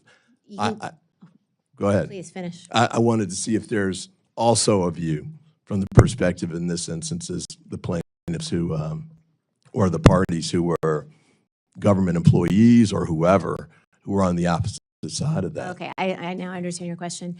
Yes, those factors, they're from a case called Enken. Those factors, it's built into the test itself that you gauge irreparable harm, likelihood of success on the merits from the point of view of the applicant. So if it were the employees, if they were the applicant, it would be the irreparable harm to the employee of not receiving the relief that they seek. If the person who seeks emergency relief is, say, the government, then it would be evaluated from that perspective. That's just built into the test itself, which is in the opinions in the cases. I do think, though, that the test also has room for what we call the balance of the equities. And that allows you to take into consideration also the what's going to happen to the non-applicants in any given case. Now, True. again, how that happens and, is a different question. True. Excellent. And just the quick point on that front, for example, NIH, I want to ask you to answer this about the particulars of it, but one of my constituents had been a scientist doing research on Alzheimer's, and the clinical trial was shut down and she was forced out. And so it terminated not only her work, but the scientific research that we would all benefit from. 2 quick points before I run out of time. One is the Secret Service, from the standpoint of your work with respect to your protection. We did a lot of work. A committee was set up after the attempt to assassinate President Trump. Well, not candidate Trump then. And there were a lot of deficiencies found, frankly, by what the Secret Service had done. I think they've improved what their work is. I'd encourage you to have your police team do that. And then lastly, I know you answered with respect to Mr. Pocan, the ethics Your piece. 5 minutes are up, please. We'd Thank love you. to hear We now about what's recognize going Mr. forward Alford, with please. Thank you, Chairman Joyce and Ranking Member, and thank you for the justices for coming today. Really appreciate that. I do want to set the record straight as we begin, though. While we all love hearings before we vote on the appropriation bills, we have a very aggressive schedule for these appropriation bills. The chairman's objective was to finish them all before the end of June. We actually got them done by mid-June. That facilitated the need for rapidity and trying to make sure that we got as much information as possible. Part of that included coming to the Supreme Court on March 5th, and we discussed many of these things. This was a bipartisan effort to go with your invitation to come and hear your budgetary needs. And so I appreciate that endeavor. I appreciate the members of this subcommittee who did go across the street to hear your concerns. And we heard some very disturbing deficiencies. And while we can't talk about all those in this public setting today, please know that those are noted. Those were included in the consideration for the appropriations bill that we did complete. And one of the issues that came up was the need for a security entrance for the Supreme Court building. Justice Kagan, could you describe what this will look like, and did we provide the adequate funding to make this happen? I think we don't know exactly what it would look like, but we are concerned about people coming into the building right now before they've been checked, essentially, and only being checked when they're in the building. And we're concerned as well with the ability to enter for cars to enter. We've actually gone a significant way in addressing that issue, essentially by closing off the street behind the court, and we're very grateful to local authorities for their willingness to do that. I think the point we made at the time is we have the beautiful visitor center here at the Capitol that was in part a security concern. It's also a great visitor center. It would be kind of mirrored in a smaller fashion across the street of the Supreme Court, and also what the president has proposed with a new security entrance to the White House with a ballroom on top, but a security measure underneath and a bunker. So thank you for clearing that up. One of the things I did mention at our in-person meeting, which again I'm grateful for, was a growing concern about the threats that drones pose to government buildings and protected officials, not just across the street at the Supreme Court building, but at your homes as well. How is this Supreme Court preparing for that evolving threat, and are there any additional authorities or resources that we should consider to make sure that you are protected?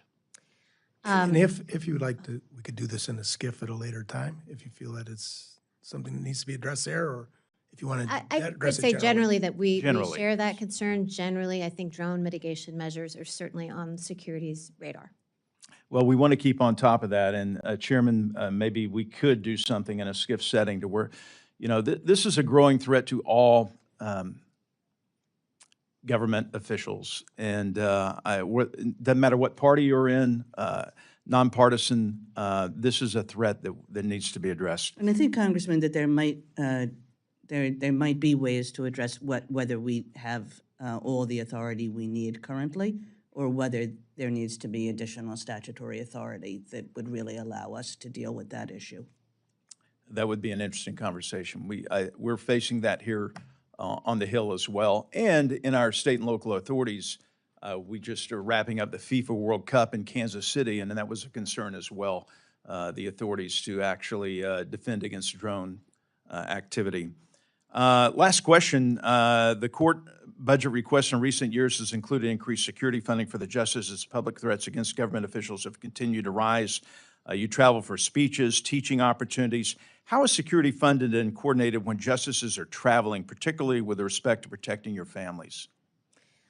Residential security remains at our house as normal when we're away. The house remains protected, so the family is protected.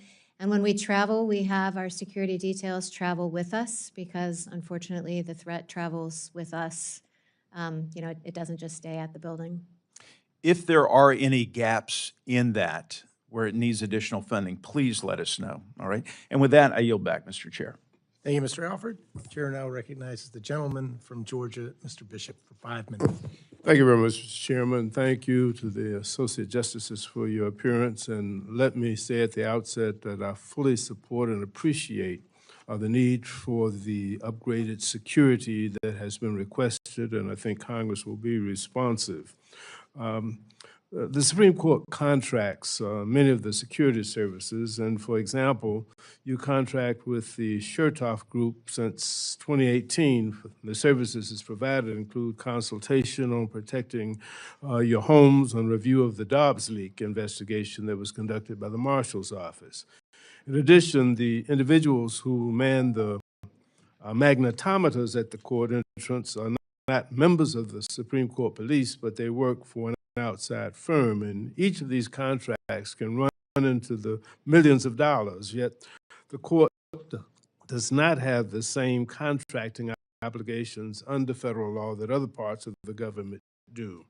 In the interest of transparency, would the court consider publicly listing any contract that it has with an outside firm, security or otherwise, whose annual value is greater than $1 million? I think we have, Justice Barrett and I have not considered that question or addressed that question, so I think we would need to go back and take it to people who have thought about that issue more. Okay. All right, but let me switch to another more policy-driven concern. As of July 10th of this year, 75% of President Trump's appointees to the circuit and district court judgeships over the combined course of his first term and the current term have been men. Additionally, 84% of the appointees have been white, male or female. And when looking across all of the active circuit and district court judges as of July 10th, regardless of which president appointed them, nearly 60% are men. Additionally, 66% are white. Can you both speak to the importance of having a diverse federal bench that's representative of the country's demographics? And might you also add the experiential and other diversity for the courts itself, for the court itself, in your choice of your clerk pool? Well, I'll take the clerk pool, if that's okay. We all run our chambers differently, and each of us hires for himself or herself, and so I can really only speak for myself on this. I value diversity of all kinds. I value diversity along the lines that you mentioned. I value diversity in terms of backgrounds and views, and to make sure that I get all different kinds of backgrounds and experiences when I'm talking with my clerks, in particular. And I've, found over the years that that's perfectly possible to do. The standards for a Supreme Court clerk are very high. It requires outstanding law school records. It requires, 2 prior clerkships, usually maybe 1, and judges who think very highly of the person. Sometimes now we're looking at people who have worked in other jobs before they come here. And we still have more qualified people, more exceptionally qualified people than any of us are able to take. And I find over time that that it's good to have diversity of background and experience, and that is very possible to do given our applicant pool now. Thank you. Very quickly, I'm told that most of the justices and their clerks read your briefs electronically. So I just want to ask why the court requires the litigants to print and to file 40 copies of their briefs in most instances, which can sometimes cost them up to $10,000.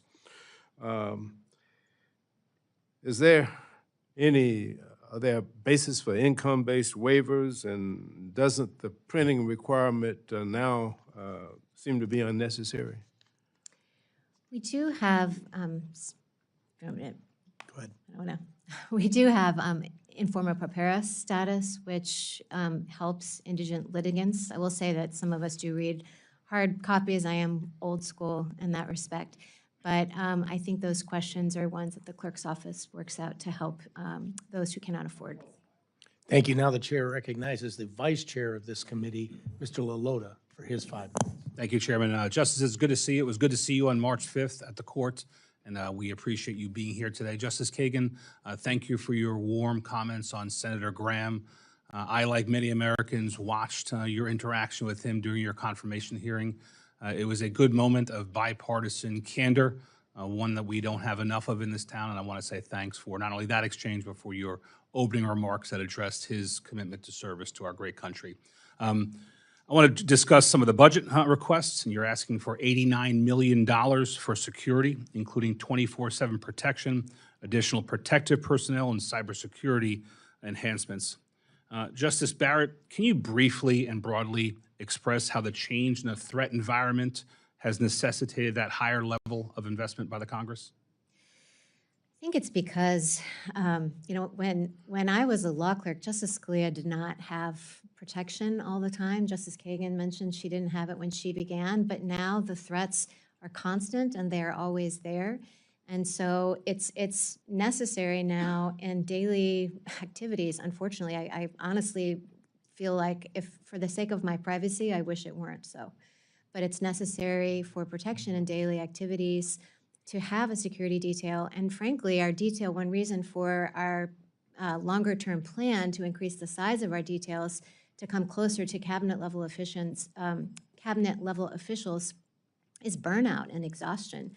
A detail of 4 to 8 people, when they have to monitor you around the clock, when they drop me off, I think I might have been mentioning this in our meeting on March 5th, when they drop me off at 11 o'clock at night, and then it's the same team that has to come back the next morning. I mean, it's just a lot of hours. Thank you. Your feedback then and now is very instructive for this. May I add just a bit? Of course. This began in part because of Congress, and it began in about 2016, I think, was when Justice Scalia died, and he died in a place in Texas, and there were no security people in the immediate area. I think the nearest were a couple of hours away, the nearest marshals. And we're very grateful because Congressman Issa and Congressman Cummings came to visit the court, and they were doing an investigation, you mentioned, of the Secret Service, and they were doing one at the time. And that required that they look at different institutions and departments, security personnel, and they came over to the court and they said to the Chief Justice, this was how the Chief described it to us, they said kind of like, we think you're crazy. you know, that you have less security than does. And we think that you have to do better. And that was really the start when Congressman Issa and Congressman Cummings came to the Chief Justice, and the Chief Justice reported to us. And you know, we were a little bit like, do we really? Because it's easier living life without security than living life with security. But we started, and we started slowly, incrementally, carefully, making sure that we balanced all the necessary factors. Then, of course, the Dobbs leak happened, and that really increased the urgency of the entire thing. But we've been working on this now for about a decade, and actually, I think, are grateful to Congress for coming to us and saying you have to up your game in this area. And there's still more work to do in this area. I think that both sides of the aisle take your security seriously. Justice Kagan, you mentioned earlier in your testimony the wanting to decrease your reliance on the U.S. Marshals and increase your reliance on your own court police. Can you describe the impetus behind that dichotomy? Yeah, nothing against the U.S. Marshals who do a terrific job, but I think this allows us to you know, whenever we have to make a policy decision about how to use our security personnel, it's our policy decision. We don't have to convince anybody else. And what several members have suggested, I think, is absolutely true, that you want a completely stable workforce, so people who are providing you with security really know you. And to the extent that we're relying on the Marshal Service, they're coming, they're going, they have other responsibilities. They probably won't be committed to an individual justice or to the court full time. I think I agree with your point. You should have a separation of powers in your own autonomy and your own security, and we should want to empower you to do that. Very briefly, in the world of finite budgeting, as you do more of one thing, you by necessity often do less of one thing, and we're right to consider doing more with respect to your security. Are we missing something when we do that? Are we doing something less when we do more with security? Are you doing less work? Are you delivering less opinions? Are we somehow degrading your ability to deliver justice in other areas? I think we carefully steward our resources, and I think our budget reflects the needs that we have to continue fulfilling our constitutional mission. Thank you. Appreciate you being here. I yield back, Mr. Chairman. Thank you, sir. And now we recognize like the wedding feast at Coney. We saved the best for last in our Cardinal Womack, Thank you. Thank you, Mr. Chairman. former head of this committee. And what a joy it is to have our justices in front of us this morning. I've been around these precincts for a while now. I remember back in the day when it was Justice Kennedy and Justice Breyer that were here. You two have done very well today, but not quite as entertaining as those two guys. I can promise you that. And let me also acknowledge a couple of familiar faces in the crowd, Judge Dow, George Everly, who is back at the court now, and the great work that they do. We've had terrific relationships down through the years, and that has not changed with the court. And so I commend you for that and for this front row of people who obviously are your support staff and help this court continue its important mission. I don't have any budget-related questions, but in my remaining time, I'm going to give you an opportunity to speak to the rest of the people in this room. When I came in, and I came in late this morning, there was a line of people outside this door, and I'm sure that line is probably still there. And I was taken aback by how young these people look. So if you look beyond the front row in this room this morning, you will see the faces of young people from all walks of life who all to me look like they're at least under 25 years of age. And they are driven here for different reasons. I'm going to give you both an opportunity in the remaining time I have, 3 minutes, to speak to the hearts and minds of these young people who one day could be sitting exactly where you're sitting today, and give them hope that what we do in this country is, and what you do in the court is part of our genius as a country. And Justice Kagan, I'm going to let you go first. you have these young people's complete attention You're this morning. raising the bar here.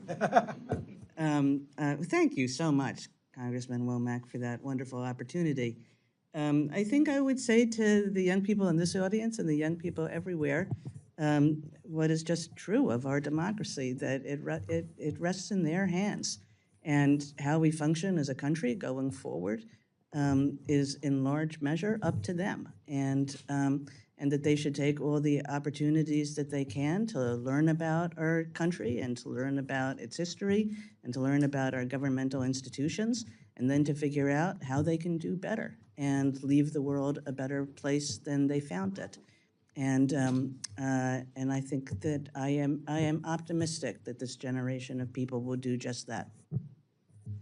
Justice Barrett. Here, here. I agree with everything Justice Kagan said, and I would add that I am heartened that so many young people are here and waiting in the line to want to see this this hearing, because I think it shows engagement in our democratic process, and I think what they have seen is a really constructive bipartisan effort in this hearing to address these issues, and I hope they see that in the court's work. We work hard to, disagree well when we disagree, and we agree a lot of the time. And I think that kind of constructive engagement and not just throwing your hands up and saying, I'm not going to deal with people with whom I disagree, is what we need to move forward. Great advice. Thank you for the great courtesies you've extended. Yes, I'll. Seems to me that's a 9-0 decision. Yeah, that's a 9-0, and that's pretty rare, but that's a 9-0 decision. Thank you for the many courtesies you and your teams have extended to my office and to this committee, and we respect the work of the court and continued best wishes. I yield back. I will admit that Judge Dow is getting off awfully easy today, but that's for another day.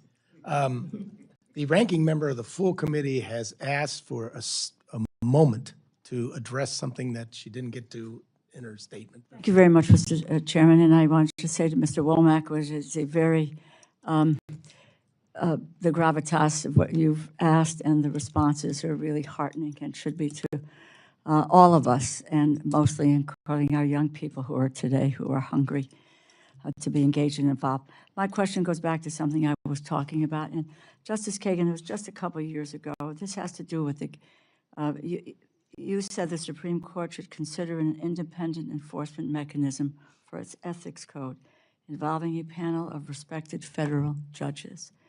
Do you still support that?